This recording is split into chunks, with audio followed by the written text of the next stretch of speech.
I feel like it's been ages since I rode my Tuono. Let's change that.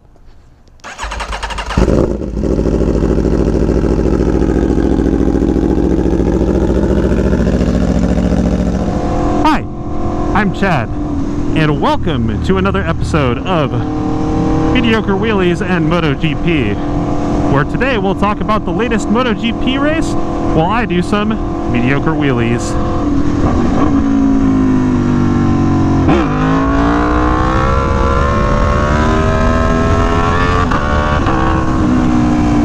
So I'm sorry this one's a little bit late, because by the time you guys are watching this, it's going to be free practice Friday for the Catalan Grand Prix. Had a busy past weekend at the racetrack and with Memorial Day and doing things with family, so doing my best here. Hope you enjoy. And as per usual, any and all mediocre wheelies are rendered in virtual reality, a computer simulation of what it would be like to ride a motorcycle in the real world in which we live without actually having to do it.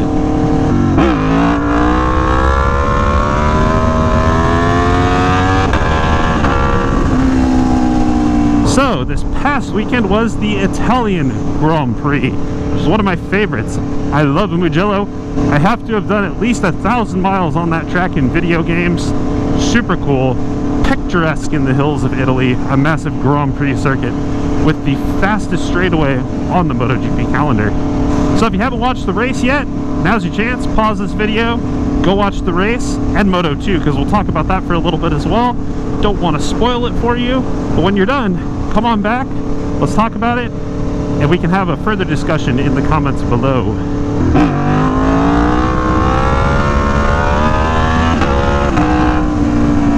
So now that you've watched the race and are all caught up, it was fantastic to see Pecco Bagnaia return to winning form, his prime, making some very strategic overtakes and ultimately taking the win, basically unchallenged in the back half of the race. Fabio Quartararo finished in second. Very, very, very impressive once again, because as we have discussed many times, every time we've talked about MotoGP this season, that Yamaha is at such a big power disadvantage to basically every other bike on the grid.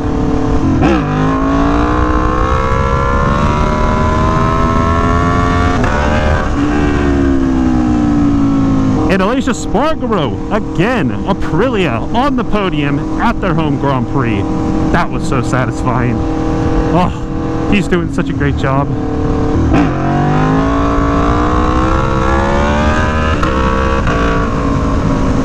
We had Johan Zarco finishing in 4th place, Marco Bezzecchi in 5th, and Luca Marini in 6th. Great results for their home Grand Prix.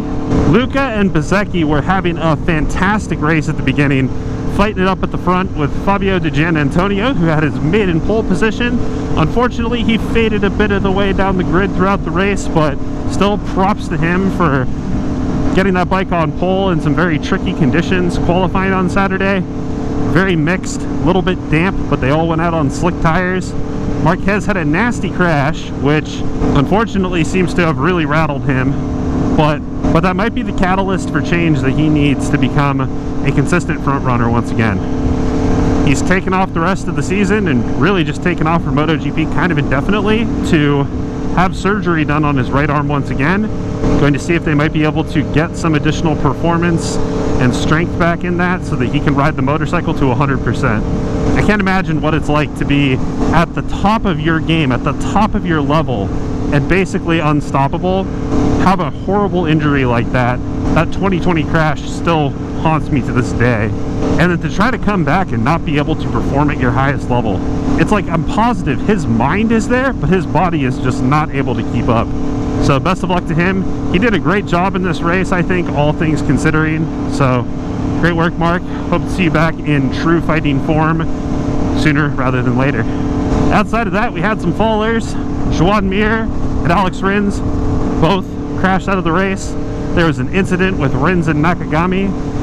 I watched the video a few times over, and to be totally honest, it really just seemed like a racing incident to me, and Rins was blowing it a bit out of proportion. Obviously, I can't say because I wasn't there, but from what I could see, it looked like they were just racing aggressively, which is what they do in MotoGP. Rins assumed that Nakagami was going to yield, and he did not. I don't think he really necessarily needed to. In fact, it was almost as though Rins was trying to push him off the track the way they were coming around the corner. So, it is what it is.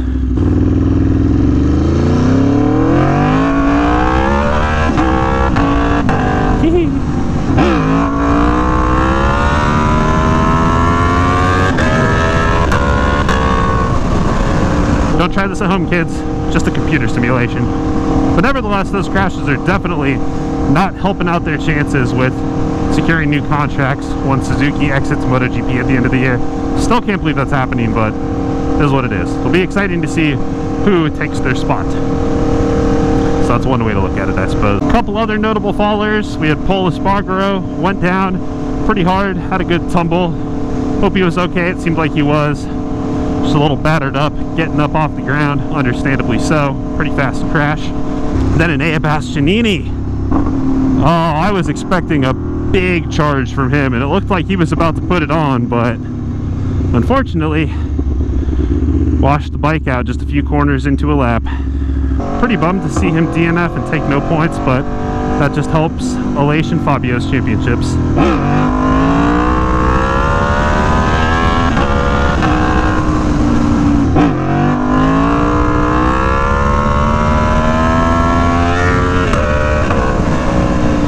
So super pumped for Aleix back on the podium. Fabio did a great job, and Pecco back in fighting form. Fortunately, Jack had a tough race, but can't win them all.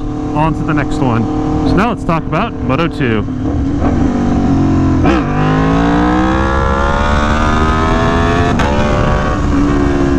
It was so great to see Joe Roberts back on the podium. That was a fantastic race he ran, super strategic, and absolutely awesome to just see him make those strides and improvements that I think we all know he is capable of.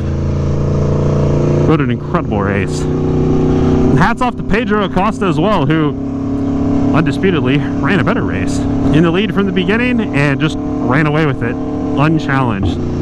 Aaron Canet was going there with him for a minute, but just couldn't hang. Sad to see him crash out. That's definitely going to have an impact on his championship hopes, and wow, look at this virtual view.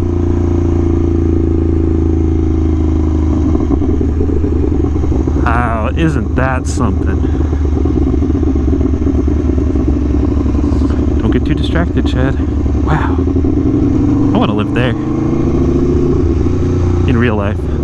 Not in a computer simulation, which this totally is. But yeah, big bummer to see Aaron Canet crash out of the race. He was having a good race, and it looked like he was the only person that might have had anything for Pedro Acosta, although at the end of the day, he did not. But seriously, hats off to Pedro. Youngest winner ever in the intermediate class. It was an incredible race. Rode that Moto 2 bike to perfection. Ayagura is also making up some ground in the championship with Celestino Vietti, who unfortunately had to retire due to a technical. That was pretty sad to see, especially with the 5th and 6th place that the Mooney Racing VR46 team took in MotoGP. Would have been quite the weekend for them to have a Moto 2 rider on the podium as well. But anyways, great entertainment this past weekend with MotoGP, Moto 2, Moto 3 of course as well, although that is not something I pay as much attention to. Sorry. But motorcycle racing this season is just at its top. It's so amazing, so competitive everywhere. Moto America, World Superbike, MotoGP, all of the lower classes to those. So exciting to watch every single time. Back to MotoGP though, it looks like the front runners in the championship are starting to break away a bit. Fabio Quartararo leading still with Aleix Espargaro in hot pursuit. Enea Bastianini losing some grip there, but we will see how the rest of the season plays out for our current leaders, and if you might be able to claw back a few points.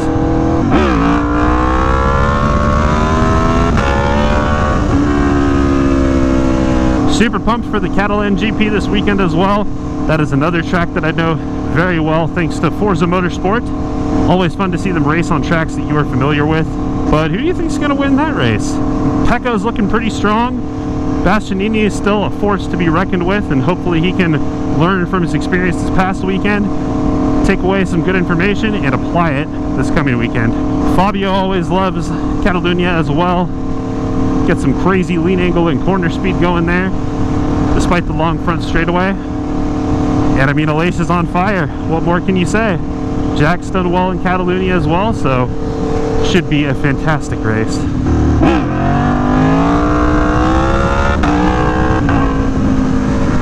But anywho, what did you think about the race? How do you think the championship is shaping up? Did you watch Moto 2? Who do you think is going to take the win at Catalunya in just a few days? Let me know in the comments below. Let's talk about it. But with that, I'm going to go ahead and wrap this one up. So thank you so much for watching. If you enjoyed this video, I would sincerely appreciate a gentle little click of the like button, and if you consider subscribing for more motorcycling adventures and conversations such as this. I'll look forward to talking with you down in the comments below about the race and MotoGP in general, and we'll hope to catch you in the next one. Until then, later.